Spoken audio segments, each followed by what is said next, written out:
作恶多端的日本731部队有多可恶？即使他们在日本投降的情况下逃窜，沿途还对中国百姓进行烧杀抢掠。更丧心病狂的是，他们不甘心失败，把他们研制出的鼠疫、霍乱等病毒沿途倾洒。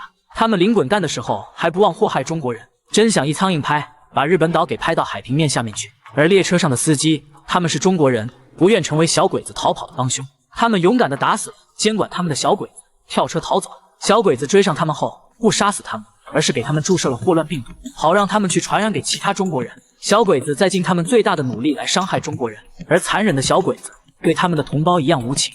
面对成百上千想挤上列车回国的日本人，为了避免被抢占生存资源，更是将他们像垃圾一样粗鲁地推下大桥。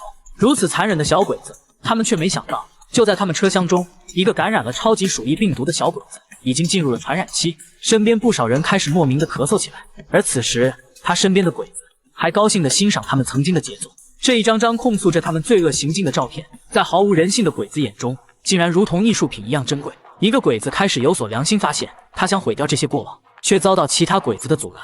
突然，火车停下，鬼子军官通知需要一支部队到通化协助撤退。此时，位于中苏边境的通化正在进行激烈的战斗，去了就是送死。在鬼子长官威逼利诱下，组建了一支小队赶往通化。此时，中国军民对小鬼子是恨之入骨，对顽强抵抗不投降的小鬼子正好可以痛下杀手。在中国八路军凶猛的进攻下，所有的在通化的小鬼子全部都被中国人击毙，无一幸免。请将中国人好样的打在评论区。而日本逃亡列车上的川田，因为无法忍受鼠疫病毒带来的痛苦，他选择服毒自尽。被感染的日本女军医被直接活埋，而其他被感染的小鬼子则被就地枪决。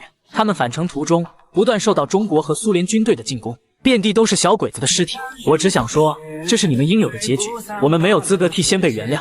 但是如果你们一再挑衅中国，威胁到中国的安全，我们倒是有资格为先辈们报仇雪恨。关注，带你们了解更多历史故事。间有几分憔悴。